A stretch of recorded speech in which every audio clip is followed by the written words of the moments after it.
Hey, what's up guys? If you haven't checked out my pros and cons list videos of living in Oaxaca, please do that. I want to take a few minutes just to talk about the weird stuff that maybe you wouldn't think about or expect when you move to Oaxaca. Now, you probably have heard of Oaxaca, O-A-X-A-C-A, as the food and drink capital of Mexico. And that kind of is true, yeah, but there's a lot more to it. And there's a few things that when you live here versus visit here as a tourist, you'll start to notice and realize, and they're kind of funky and weird, and I just thought I'd share them with you. So here we go. Number one, there are parades and protests all the time. I've never seen a more politically active city in my life. I've been here about a month and a half now, so 6 weeks, and I think I've seen 6 political protests and maybe 2 parades.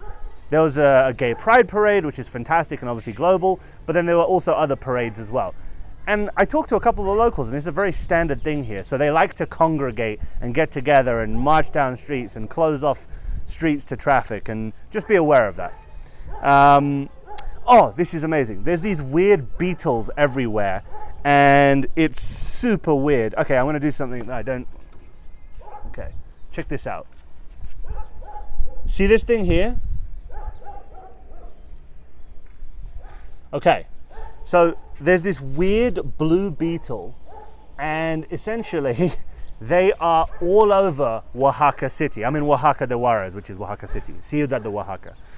And what's weird is that they're upside down most of the time. And you'll see them and they're just like struggling like a tortoise to get back on the, onto their belly so that they can walk around.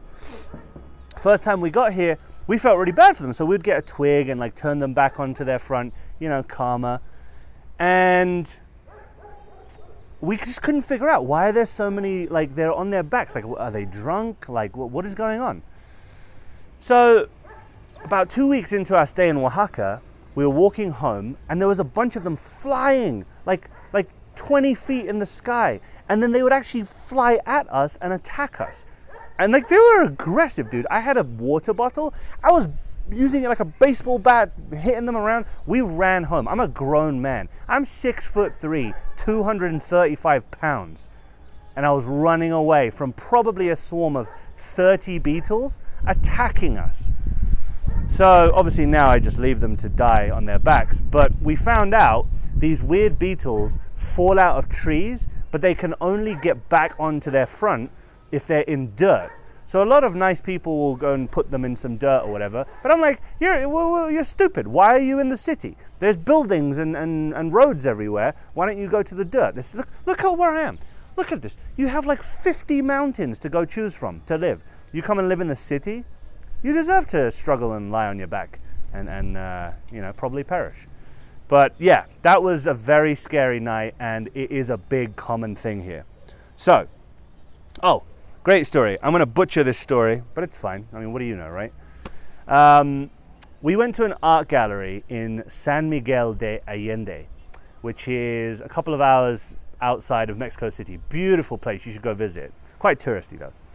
And we were in an art gallery, and this woman claimed to be the granddaughter of this famous guy from Oaxaca.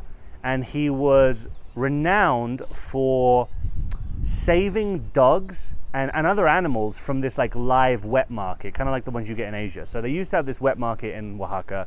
He used to save all the animals. He would go and stand by the entrance and prevent people from going in, and he'd even take them around the back and say, look, this is where they just throw the animals in the garbage if you don't buy them, so don't support this place. He would also take them to his home, which was like a sanctuary for animals.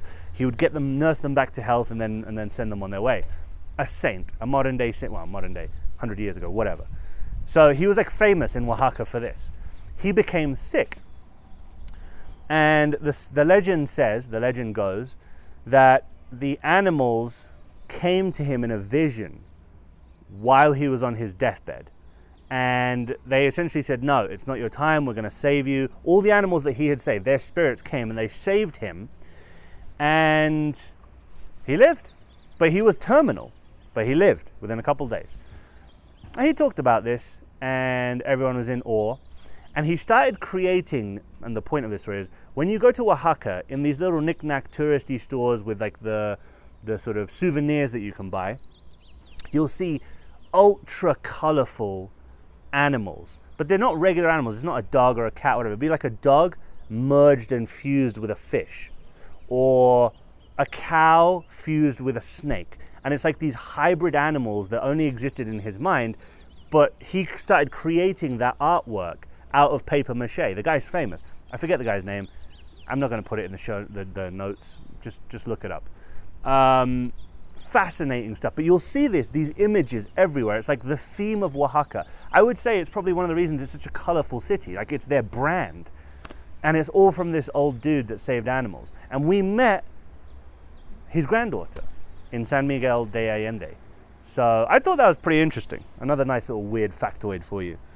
Random rain, I wrote that down. I don't know, every day, we're here in rainy season. So if you're here in rainy season, you can Google when that is, you'll get like a thunderstorm for an hour or two every evening. Is that a weird fact? I don't know. I just read it. I should have just moved on to the next one, but I didn't.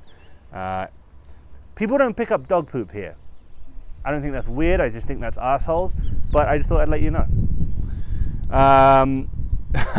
This is so weird. I think this is probably just general small town Mexico, not Oaxaca specifically. But dude, restaurants will not have what they say they have on the menu. You'll be like sitting there salivating over, oh, I'm going to get this and this and this, looking up on Google. By the way, that's another thing. They don't even have websites here. You have to go to a Facebook page and then search through the images that guests have taken of menus. So menus, forget about it. You're rolling the dice anytime you go somewhere. Very, very common to not have what they say they'll have, right? You go there and they just don't have it.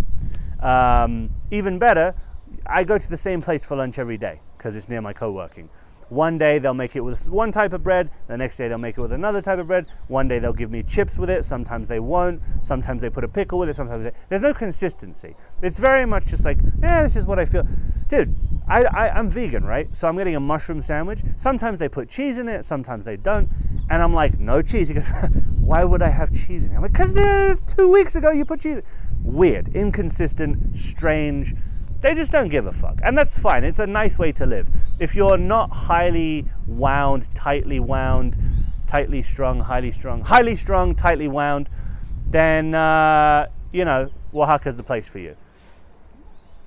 I'm a bit particular, so, Oh, another thing that's kind of Mexico, but also we see a lot more of in Oaxaca, stray dogs and regular dogs look the exact same.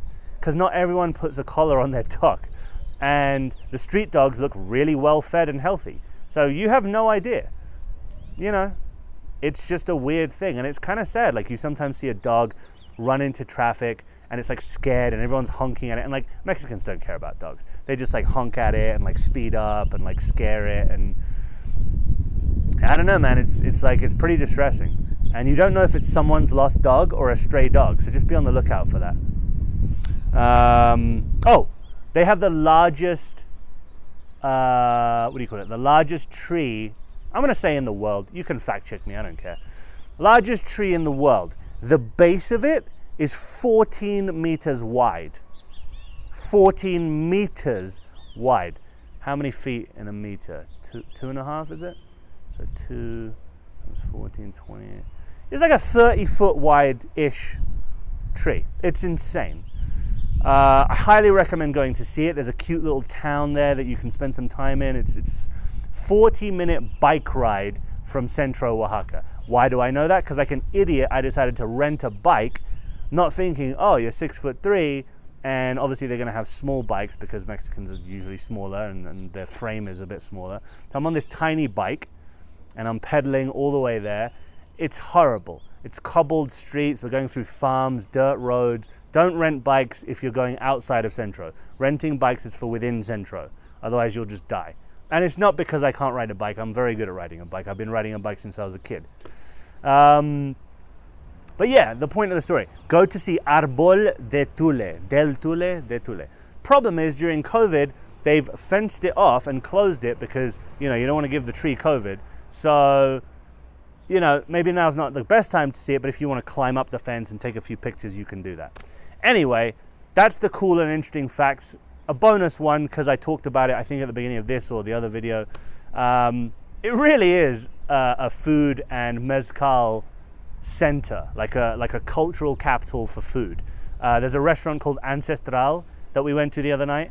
Phenomenal. Just the flavor profiles are so different to anything else you'll find across. Forget tacos. They have things like enfrijoladas, tlayudas. They have, this is the birthplace of mole. If you don't know what mole is, and by the way, if you've had mole in the US, you also fall in that category of, I don't know what mole is, because it's garbage back home. The stuff here is like an art form, and there's like 10 different types. Amazing. If you do come to Oaxaca, I'm not even getting paid for this shout out, by the way, but go onto Airbnb, type in mezcal mole. It's an experience. It's like $50. It's run by this guy called Daniel, cool dude. Go to his house. He'll do a tasting of 7 mezcals, 7 moles. You will love it. One of the best experiences we had here. And yeah, that's it. The weird and wonderful facts of Oaxaca, as butchered by me. Hope you visit. It really is worth coming. We've been here for 6 weeks, like I said, and enjoy your travels.